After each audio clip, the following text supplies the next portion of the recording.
Class, I'd like to introduce our new student. Her name is Ifunanya, the teacher, Mrs. Adeyemi, announced warmly. Why does she have a box on her head? A girl named Amaka blurted out, causing murmurs across the room. Mrs. Adeyemi frowned. I'm sure she's just a little shy. It's her first day. That's not normal, Amaka muttered again. What's she hiding? Is she like really ugly or something? Amaka, stop it, the teacher scolded. Amaka shrugged and leaned back. Come on, Mrs. Adeyemi, you can't seriously think I'm the problem here. We're all thinking it, this girl's a weirdo. The teacher sighed. That's enough. Ifunanya, sweetheart, please go ahead and take a seat. In the principal's office later that day, Mrs. Adeyemi sat with the girl's father, Mr. Uche. When I heard Ifunanya was wearing a box, I thought it was temporary. You know, a fashion statement kids sometimes make. But I didn't expect it to become permanent. Uche sighed deeply.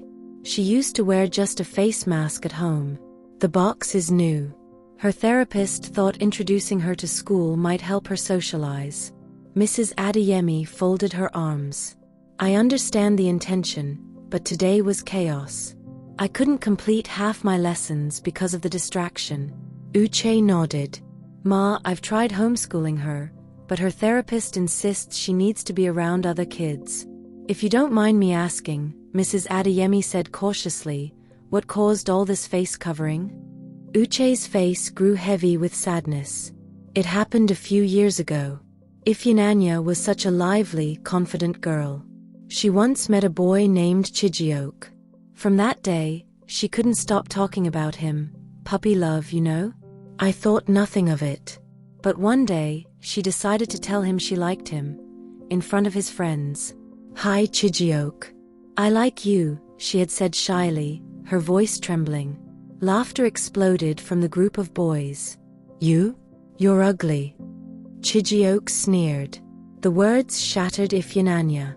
From that day forward, she refused to look in a mirror. She began covering her face, as though shielding herself from the world's judgment. Uche's voice trembled.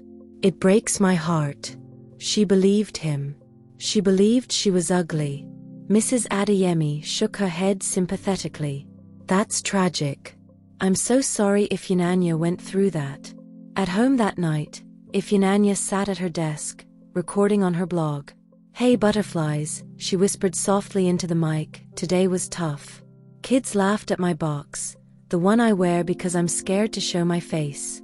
I felt so small. I just wanted to fly away, but then I thought of you guys, my beautiful community. My dad always says, a butterfly doesn't need to be told it's beautiful. It just is. He calls me his butterfly. Maybe one day I'll believe him. The next morning, Mr. Uche, her father, approached her bedroom. Sweetheart, you're going to school today. You need this. Ifunanya shot up. No, Dad. You don't understand how mean they were. Please, let me stay home. Uche softened but remained firm. One day, you'll understand why I'm doing this. At school, the whispers grew louder. Amaka smirked as she stood with her clique. You guys heard about the box-headed girl, right? Freak.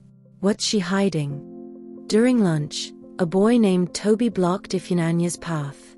I'm not letting you leave until you take off that box. Ifunanya froze.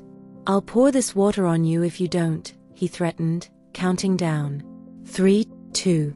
A voice rang out. Leave her alone. It was Obinna, a quiet boy who rarely spoke. Toby scoffed. Oh look, another masked loser. You two related. He walked off with a laugh. Obinna turned to Ifunanya. Are you okay? She nodded, clutching her box. The next day, during a heated moment, the box was knocked off. Gasps filled the room. Ifunanya's face was revealed, soft, delicate, and beautiful. Obinna's eyes widened. You're pretty. Ifunanya blinked in disbelief. Stop teasing me. I'm not, Obinna said gently. You really are. That evening, Ifunanya wrote on her blog. Hey butterflies. Today something crazy happened. My box came off. And a boy, he called me pretty. I don't know if he meant it, but it made me wonder. I haven't looked in a mirror for years. I don't even remember what I look like. So, I'm going to post a picture. I'm scared, but I know you'll tell me the truth. A few days later, Chijioke showed up at her house. Ifunanya, I'm sorry, he said awkwardly. I don't know why I said what I did back then.